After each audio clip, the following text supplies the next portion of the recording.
हुआ है, कभी भी सफलता नहीं मिल रही है।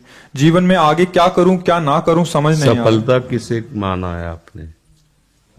महाराज जी, श्री जी मैं पढ़ाई पूरी की और मैंने श्री जी से कहा कि मैं अब क्या करूं। तो उन्होंने मुझे कुछ संकेत दिए थे कि आप सरकारी में जाइए और प्रभु की सेवा करिए।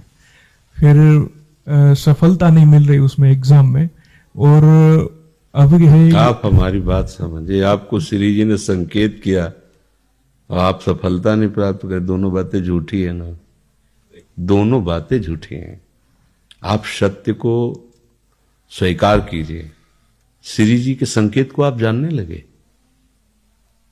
आप श्री जी के संकेत तो तभी जब आप उनकी मन की बात जान लेना, तो आप कितने बड़े सिद्ध हो गए। और फिर सफलता किसकी चाहते हो? प्रकृति जन्य की। आप श्री जी के संकेत को जान जाओगे तो श्री जी के प्रेम की सफलता चाहोगे, लोकवत नहीं। और ये लोक की सफलता, सुनो पहले, प्रारब्ध के अधीन है। इसकी सफलता के लिए श्री जी से प्रार्थना मत करो। हमारी बात समझना। विद्यारण्य जी एक बहुत बड़े महापुरुष हुए हैं।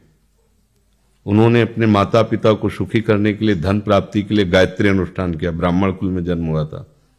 एक पुरस्चरण 24 लाख गायत्री होता है। उन्होंने एक पुरस्चरण किया, 2 पुरस्चरण किया, एक बार भी कोई धन की प्राप्ति नहीं हुई। आखिरी में उन्होंने संन्यास लिया। जीव संन्यास लिया, माता गायत्री प्रकट हो गई। उनका अब इंद्रासन भी मांगो तो आपका, तो बोले अब क्या जरूरत है, अब तो वैरागी हो गया, विरक्त हो गया। माता पिता भी पधार गए, उनकी सेवा के लिए अर्थ चाहना। 23 पुरस्चरण किए और आप तब नहीं आए। तो उनका तुम्हारे अनंत जन्मों में ऐसे 24 महापाप थे जिनके कारण मैं नहीं आ पा रही थी। अब वो 23 पुरण से चरण से नष्ट हुए, पुरस्चरण से, और 24वां तुमने संन्यास लिया। तो अब आप जो चाहो पर, बोले अब चाहिए ही नहीं क्योंकि अब सन्यासी हो गए, अब तो ब्रह्म प्राप्ति के लिए। तो इससे आभास होता है कि अगर हमारा बुरा प्रारब्ध है तो हमको भोगना पड़ेगा। हम कितना भी प्रयास करें वो हमें, तो हम क्या करें इसमें जिससे हमें परम शांति हो? प्रभु के नाम का जप करते हुए उन पर दृष्टि लगाएं कि प्रारब्ध से हमारा भरण पोषण शरीर का भले, ये हमारा भरण पोषण आपसे होगा नाथ। तो वो एक ऐसे हैं जो आपके प्रारब्ध को भी मिटा देंगे। वो ऐसे शरणागत वत्सल हैं कि सब लिखा पढ़ी अलग कर देंगे। सुदामा जी को दरिद्रता का योग था। ऐसी दरिद्रता, कई कई दिन तक भिक्षा नहीं मिलती थी। ये जितने भी चरित्र हमारे लिए उदाहरण है। मांगने जाते थे तो मांगने से भी नहीं मिलता था, कई कई दिन। तो एक दिन उनकी पत्नी ने कहा कि हमारा आपका तो चरणामृत से भी गुजारा 2 दिन 3 दिन हो, 4 दिन हो, छोटे छोटे बच्चे तो मर जाएंगे ऐसे। कुछ तो उनका श्री कृष्ण के सिवा हमारा कोई नहीं। अब हम क्या कर सकते हैं? प्रारब्ध जब बिगड़ता है ना, वो कोई सफलता नहीं होने देता। तो एक दिन श्री रुक्मिणी जी प्रसाद ठाकुर जी को भोग पा रही थी, वो ऐसे रोक दिया, उदास हो गए। तो उनका प्रभु ऐसी स्थिति हमने जब जब आपकी देखी, तो किसी भक्त को जब कष्ट होता है तब आपको ऐसे देखा है। कौन सा भक्त है और क्या कष्ट है? तो का एक सुदामा नाम के हमारे मित्र हैं, कई दिन से भोजन भी उनको, प्रभु आपके मित्र और मैं आपकी दासी, महालक्ष्मी का अवतार रुक्मिणी, आप हुक्म कीजिए, लोक लोक की संपत्ति वहां। बोले उसको चाह नहीं है, हमारे मित्र को चाह नहीं है, और चाह ना होने पर हम विवश हैं। अगर वो चाह कर ले तो सारी व्यवस्था हो जाए। बोले पैदा करो जाके चाह। बोले उनके हृदय में तो नहीं पैदा कर सकते, हम भी, क्योंकि जिस हृदय में भगवान का आश्रय और निरंतर चिंतन है वहां माया की चाह नहीं होती। बोले उनकी पत्नी के हृदय में, बोले प्रयास करते हैं जाके। भगवान संत वेश में गए, भिक्षाम दे, वो निकली। अतिथि का सत्कार करना गृहस्थ का धर्म होता है। हाथ जोड़ा और कहा हम असमर्थ हैं, आपको भिक्षा नहीं दे सकते। क्यों? बोले हम अपवित्र हैं, हमारे ऊपर सूतक लगा हुआ है। किस बात का सूतक? हमने एक पुत्र जन्मा है। तो ठीक है, हम 10-12 दिन बाद आ जाएंगे। बोले नहीं, आजीवन अपवित्र। वैसा कौन सा? बोले दरिद्रता रूपी। विद्वान की पत्नी है तो ऐसे उनका दरिद्रता रूपी पुत्र का जन्म, अर्थात सीधे ये कि मैं नहीं दे सकती या देने योग्य नहीं, ऐसा न कहीं कहा, मैं अपवित्र हूं। तो उनका दरिद्र कैसे हो सकती हो? जिनके पति के मित्र द्वारिकाधीश भगवान श्री कृष्ण है, वो दरिद्र कैसे हो सकता है? एक बार कहो ना अपने पति से। चले गए। जो सुदामा जी आए तो उन्होंने कहा कि देखो, आज एक अतिथि आए थे, उनको मैं कुछ नहीं दे पाए, मुझे बहुत कष्ट है कि मेरे पुत्र और आए हुए अतिथि का भी हम स्वागत नहीं सुने। सुदामा जी ने कहा, बोले चले जाओ ना, वो कुछ न कुछ सहयोग कर देंगे। तो बोले हम ऐसे मित्र नहीं बनाए कि वो हमारा सहयोग करें, कभी नहीं, मर जाऊंगा पर उनसे ये नहीं कहूंगा कि आप हमारा। बोले मत कहना, दर्शन के लिए तो चले जाओ, वो सुना है इतने उदार हैं कि वो जाने पर ही दे देंगे। सुदामा जी ने कहा दर्शन के लिए तो जा सकते हैं, बहुत दिन हो गए, ठीक है, पर मित्र के पास जाए तो कुछ लेके जाना चाहिए, मेरे पास तो कुछ नहीं है ना।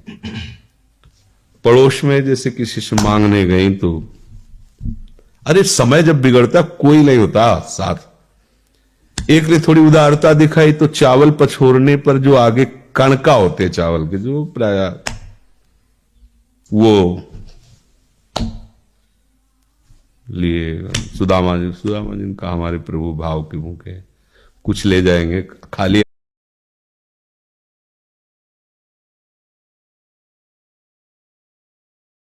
याद तो नहीं है, पोट्री में सारांश में बता रहे हैं। द्वारपालों ने देखा कि हड्डी हड्डी शरीर में कई जगह से फटे वस्त्र, बेवाई फटी हुई, मतलब दिखाई दे रहा था दरिद्रता की मूर्ति है। तो उनका किससे मिलना है तुमको?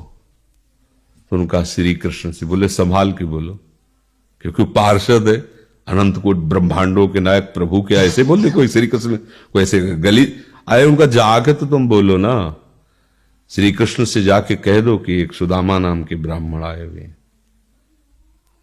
पार्षद प्रभु बड़ा अजीब आदमी है, आपका नाम बिना किसी सभ्यता के लिए है।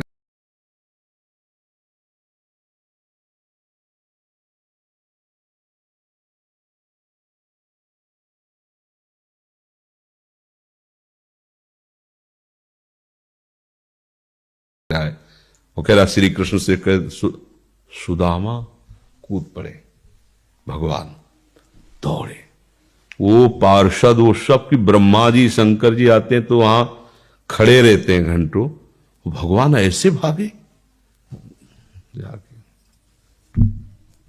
सुदामा जी को पता था ना, हमारे रुक्मिणी जी के महल में रुक्मिणी जी के पलंग पर बैठाते हैं, स्वयं चरण पखारते हैं सब। अब ये वैभव, क्या हालचाल है, कैसे हो? प्रभु आप सब जानते हो, आपकी बड़ी कृपा है। तो ब्याह हो गया, हाँ ब्याह भी हो गए, बच्चे भी हो गए। हमारे पास आए हो तो कुछ तो लाए ही होगे। अब वो सड़े से कपड़े में चावल, कैसे बड़ी बड़ी वो वैभव, महारानियां सब भगवान का। चुप ऐसे बोले, देखो फिर चूक कर रहे हो, हमारे हिस्से की चोरी पहले की थी और फिर चूक कर रहे हो। और हिम्मत नहीं पड़ रही थी, इतने महामहिम प्रभु को कैसे हो तंदुर। भगवान ने ऐसे छीला, ओहो आज तक मुझे ऐसा स्वाद नहीं मिला। भगवान बड़ाई कर रहे, देखो रुक्मिणी जी की आंखों में आंसू आ गया, वो दृश्य। भगवान पकड़ लिया हाथ, बस प्रभु हम आपकी सिवा नहीं रह सकती। और भगवान तो सुदामा जी का स्वागत सम्मान कुछ दिन, अच्छे कपड़े पहनाए। जब चलने लगे ना तो भगवान की तरफ वो देखते, मतलब कामना नहीं, पर कि देखा पत्नी कह रही थी जाओगे कुछ न कुछ, चले प्रभु, हाँ ठीक, इधर से ऐसे चले जाना, हाथ भी खाली। प्रभु ने कहा देखो मैं तुम्हें चोर बदमाश, तुम अपनी पोशाक पहने, इनको उतार दो। बोले बड़ी कृपा, कपड़े भी उतार रहे और रास्ते में सोचे देखो निगेटिवली सोच रहे, मेरे श्री कृष्ण मुझे कितना प्यार करते हैं, उन्होंने इसीलिए नहीं दिया कि ये दरिद्र कहीं संपत्ति पाकर मतवाला होकर मुझे भूल न जाए।